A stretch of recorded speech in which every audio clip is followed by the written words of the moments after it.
একটু খেয়াল করে শুনেন।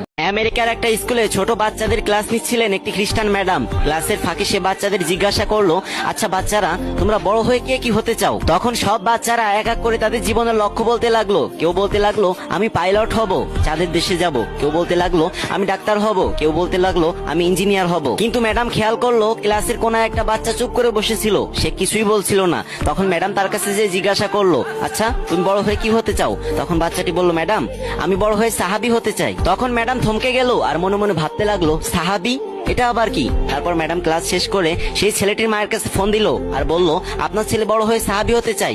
আচ্ছা এই সাহাবীটা কি জিনিস? তখন ছাত্রটির মা ম্যাডামকে বলল, ফোনে সাহাবী চিনানো যাবে না, আপনি যদি আমাদের বাসায় আসতে পারেন তাহলে আপনাকে সাহাবী সম্পর্কে সমস্ত ধারণা আমি দিয়ে দিব। ম্যাডামও কিছুতেই ওই সাহাবী জিনিসটা ভুলতে পারছিল না, তাই সাহাবী সম্পর্কে জানতে পরের দিনই ছাত্রটির বাসায় গেল। তখন সেই ছাত্রর মা সেই ম্যাডামকে নবীজি এবং সাহাবাদের জীবন কাহিনী খুলে বললেন এবং তাদের জীবন কাহিনী শুনে সেই খ্রিস্টান ম্যাডামটি ইসলাম ধর্ম গ্রহণ করলেন। কি কেউ সুবহানাল্লাহ বলবেন না?